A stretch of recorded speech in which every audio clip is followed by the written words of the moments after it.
Keep moving forward! We got incoming on the right! Push up with the armor! The Germans knew where the Americans were coming from before the Americans even moved. That was impossible. Patton's Third Army had just lost another convoy in a perfect ambush.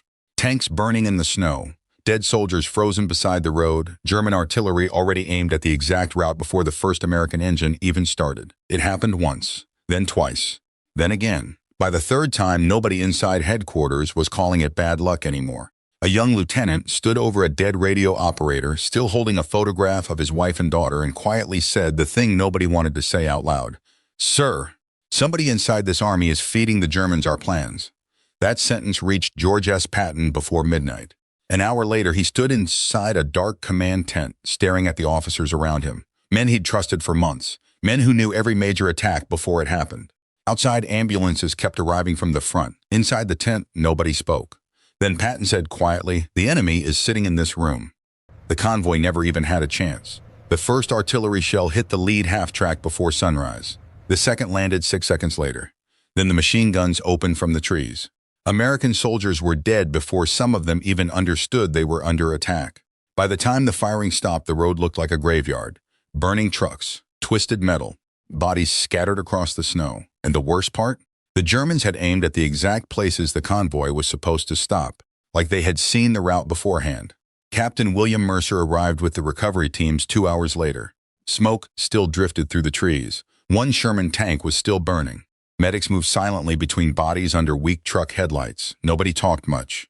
The survivors looked shaken in a way Mercer had seen before. Not fear, something worse, confusion. Because soldiers can accept dying in battle. What they struggle to accept is walking straight into a trap they were never supposed to walk into. Mercer stepped over a dead radio operator lying beside the ditch, 19 years old, maybe 20. One glove gone, still holding a photograph in his frozen hand. A woman smiling beside a little girl in a winter coat.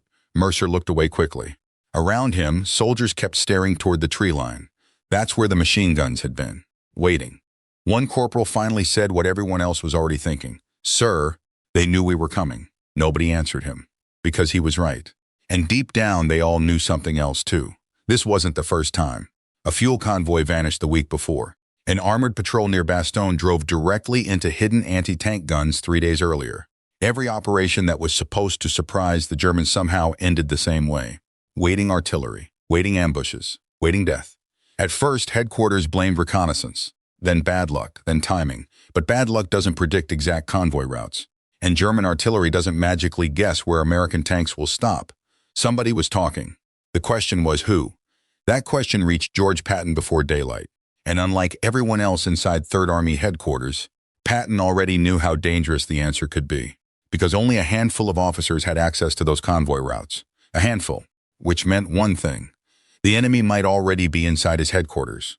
And before the day ended, Patton would begin looking at his own officers very differently. The next few days were bad, too bad. Every time American forces moved, the Germans seemed ready for them. A fuel convoy disappeared behind the lines. An armored patrol drove straight into hidden anti-tank guns. Then another supply route got hit before sunrise. Too accurate, too perfect. Men inside Third Army headquarters started feeling it. That heavy feeling. Like something was wrong inside the walls. Captain William Mercer noticed it first during morning briefings. Officers stopped talking as freely as before. Men glanced at each other differently now, carefully. Because once the idea got into your head, it stayed there. What if somebody inside headquarters was helping the Germans? And if that was true, who? Patton called a small meeting late one night. Just a few officers, no secretaries, no extra staff. No guards outside the tent.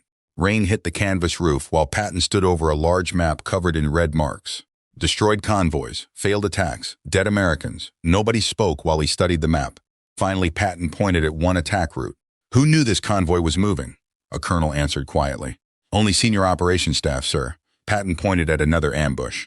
"And this one?" "Same, sir," then another. Same answer again. The room got very still after that, because now everybody could see it. The Germans weren't guessing. They were waiting. One intelligence officer tried blaming German scouts. Patton shook his head immediately. Scouts don't predict exact convoy roads. Another officer suggested radio leaks. Again, Patton shook his head. Then why are German guns already aimed before our trucks even arrive? Nobody answered him. Outside, thunder rolled somewhere far away. Inside the tent, men started avoiding eye contact. because suddenly every officer in that room understood something terrifying. The traitor wasn't far away. He might be sitting beside them. One young captain quietly asked, "You really think somebody in this headquarters is doing this?" Patton looked directly at him, long enough to make everybody uncomfortable. Then he said, "American soldiers are dead because somebody talked." Silence. Nobody moved. Patton closed the folder slowly. "I don't want theories." Another pause. "I want the man responsible." And before that week ended, Patton would begin setting a trap for one of his own officers. Patton stopped sharing full battle plans after that meeting. Most officers didn't notice it at first. Orders still moved, convoys still rolled, briefings still happened. But something had changed. Patton was no longer giving everybody the same information. One colonel got one convoy route. Another officer got a slightly different attack time. A third received orders showing a different objective entirely. Small changes, easy to miss, unless you knew why they were there. Patton was building a trap, and somewhere inside headquarters, someone was about to walk into it. 3 days later, Third Army prepared for another armored movement near the German border. At least that was what certain officers believed. One version of the plan showed tanks moving through a narrow valley before dawn. Another version placed the attack farther north. A third changed the timing completely. Only a handful of officers received each version. Then everyone waited. Patton barely slept during those days. Every few hours, intelligence reports arrived from the front. German troop movement, recon aircraft, artillery repositioning, nothing unusual at first. Then on the second night, an intelligence officer rushed into headquarters carrying fresh reconnaissance photographs.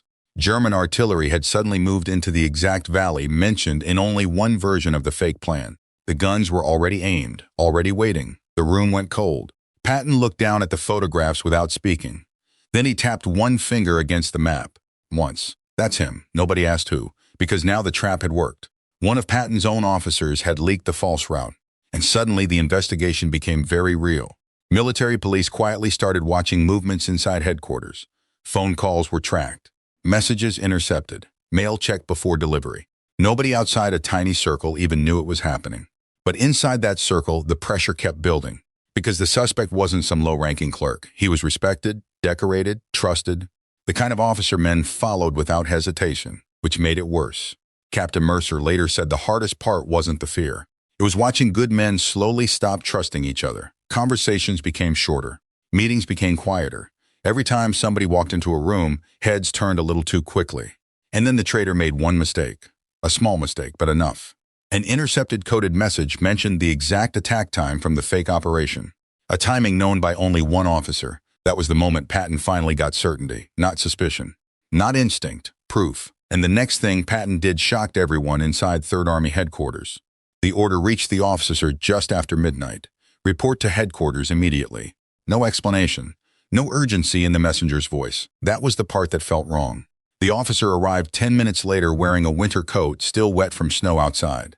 2 MPs stood near the entrance but neither looked at him directly.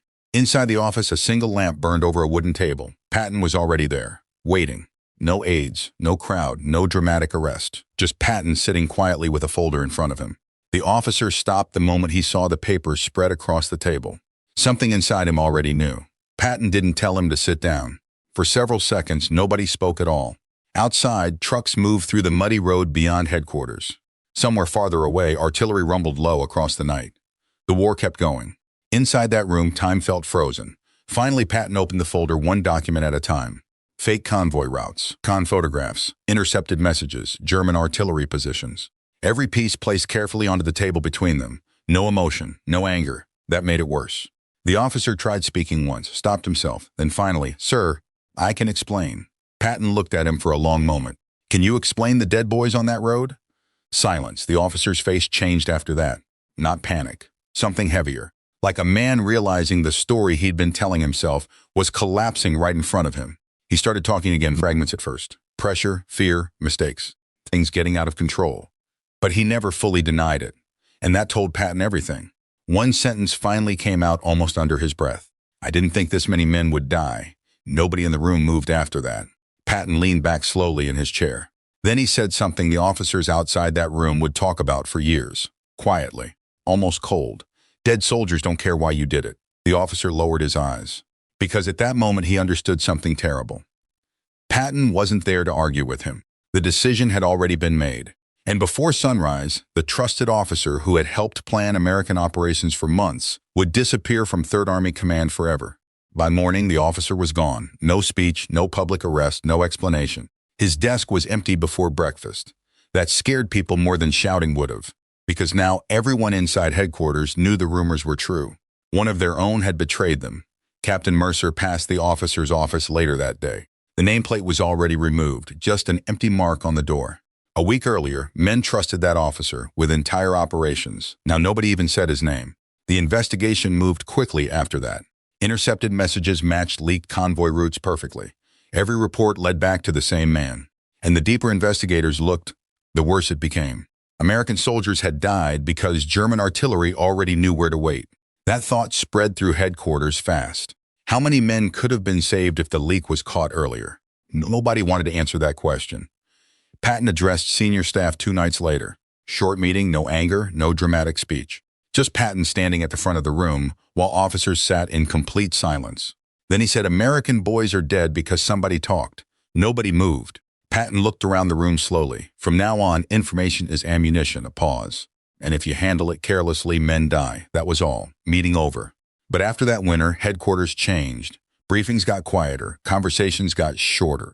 And nobody inside Third Army ever looked at each other the same way again. The officer disappeared from the war quietly. No newspaper story, no public disgrace, just gone. By spring of 1945, most soldiers inside Third Army already knew not to ask questions about it. But they remembered, especially the men who survived those ambushes. Captain William Mercer remembered the burned convoy for the rest of his life. The snow, the smoke. The dead radio operator still holding that photograph, a wife, a little girl, waiting for someone who never came home. Years later, Mercer admitted something that bothered him even more than the betrayal itself. The Germans almost got away with it. If Patton hadn't noticed the pattern, if he had blamed bad luck, if he had ignored his instincts, more American convoys would have driven straight into waiting guns. More families would have received telegrams. That thought stayed with him forever. Patton almost never talked publicly about the case after the war. But one officer later remembered a quiet conversation during the final months in Europe. Patton had been standing beside a convoy route looking out across the road for several seconds before finally saying, "The enemy in front of you is easy." Then he looked back toward headquarters. "The one beside you is harder." The war ended a few months later. Germany surrendered. American soldiers finally started going home. But inside Third Army, one lesson stayed behind long after the fighting stopped. Trust mattered. Because once betrayal enters a room, it never fully leaves. And the officers who served under Patton never forgot the winter when the enemy stopped hiding behind German lines and started sitting inside American headquarters instead. If this story stayed with you, subscribe for more untold stories about the moments history almost buried.